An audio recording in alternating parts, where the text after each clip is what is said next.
Hello viewers, কেমন আছেন সবাই? আশা করছি প্রত্যেকে ভালো আছেন। বন্ধুরা, সিলেট সুনামগঞ্জ অঞ্চল দিয়ে বন্যার পানি প্লাবিত হচ্ছে এবং আপনারা প্রত্যেকেই ইতিমধ্যে অবগত হয়েছেন যে বন্যার পানি এতটা বেড়েছে যে দুর্ভোগের শেষ নেই মানুষের। এর মধ্যে জাতীয় বিশ্ববিদ্যালয়ের ডিগ্রি দ্বিতীয় বর্ষের পরীক্ষা আবার শুরু হতে যাচ্ছে আগামী 25 জুন থেকে। সো আপনাদের পরীক্ষার উপরে কোনো প্রভাব পড়বে কিনা, পরীক্ষা কি স্থগিত হবে কিনা, আজকের ভিডিওতে এই বিষয়টি নিয়ে একটু আলোচনা করতে চাই। সো সম্পূর্ণ ভিডিওটি দেখুন। চলুন শুরু করা যাক। এখন প্রথমত আপনাদেরকে নিউজগুলো দেখাতে চাই, আপনারা বিষয়গুলো জানেন অবশ্য। দেখুন, দ্য ডেইলি স্টার অনলাইন পত্রিকা নিউজ করেছে। নিউজটির শিরোনামটা ঠিক এরকম: সিলেট সুনামগঞ্জে বন্যা, 12.5 লাখ মানুষ পানিবন্দী, আশ্রয় কেন্দ্রে 30,000। বিস্তারিত অংশ পড়ার কি দরকার আছে? আপনারা এই বিষয়গুলো জানেনই। প্রতিটি অনলাইন পত্রিকা বা প্রত্যেকটি টিভি চ্যানেল কিন্তু এই নিউজটা করছে যে আসলে সিলেট সুনামগঞ্জ অঞ্চলে ফের বন্যা দেখা দিয়েছে। হ্যাঁ, সো এই যে বন্যার পরিস্থিতি, এই পরিস্থিতি থেকে জাতীয় বিশ্ববিদ্যালয়ের আসলে পরীক্ষা কি স্থগিত হবে?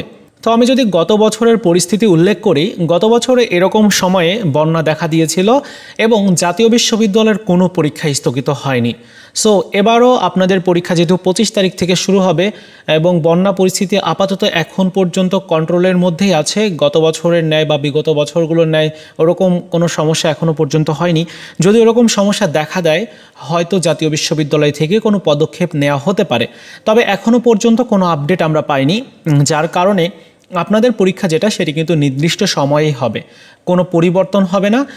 যদি কোনো বড় ধরনের সমস্যা দুর্ঘটনা ঘটে তাহলে কিন্তু পরীক্ষা স্থগিত হতে পারে, দু একটা পরীক্ষা, এর বাইরে আর কিছু হবে না।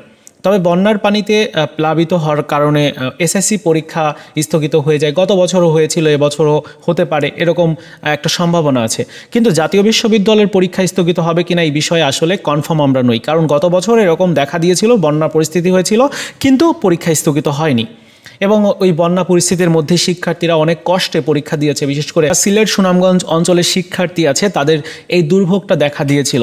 তো অনেকেই আছে এরকম শিক্ষার্থী, তাদেরও পরীক্ষা চলছে। এখন দেখা যাক জাতীয় বিশ্ববিদ্যালয় থেকে কোনো উদ্যোগ নেওয়া হয় কি না তাদের বিষয়ে। আসলে পরীক্ষা স্থগিত হতে পারে যদি, বললাম তো যে বড় ধরনের যদি প্রবলেম দেখা যায় 2022-এর মতো। 2022 সালে কিন্তু এরকম সমস্যা হয়েছিল, বন্যা পরিস্থিতিতে খাবারের সংকট, তারপর খাবার পানির সংকট দেখা দিয়েছিল, চারিদিকে পানি কিন্তু বিশুদ্ধ পানির অভাব।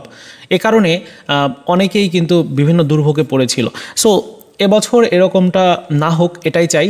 তবে আপনাদের পরীক্ষা এখনও পর্যন্ত যতটুকু আপডেট রয়েছে পরীক্ষা স্থগিত হবে না। আপনাদের পরীক্ষা 25 তারিখ থেকে শুরু হবে, সেই অনুযায়ী প্রিপারেশন নেবেন, কেমন? আর বন্যা পরিস্থিতির বিষয়ে পরবর্তীতে যদি কোনো আপডেট পাই যে জাতীয় বিশ্ববিদ্যালয়ে আপনাদের পরীক্ষা ডিগ্রি দ্বিতীয় বর্ষের স্থগিত হয়ে গেছে বা কোনো একটা পরীক্ষা পরিবর্তন করা হয়েছে, তাহলে সেটি অবশ্যই আপনাদেরকে জানিয়ে দিব আপডেট পাওয়ার সাথে সাথেই। ঠিক আছে? সো এই ছিল আজকের মতো ভিডিও। বন্যা পরিস্থিতির সর্বশেষ আপডেট এটাই ছিল। প্রত্যেকেই দোয়া করবেন যাতে এরকম পরিস্থিতির সৃষ্টি না হয়, কারণ আসলে খুবই দুঃখজনক ব্যাপার। যারা ওই অঞ্চলে আছে তারা এই বিষয়টা জানে যে আসলে তারা কতটুকু কোন পরিস্থিতিতে আছে। তো ভিডিওটি ভালো লাগলে লাইকস, কমেন্টস এবং বন্ধুদের সাথে অবশ্যই শেয়ার করবেন। ধন্যবাদ।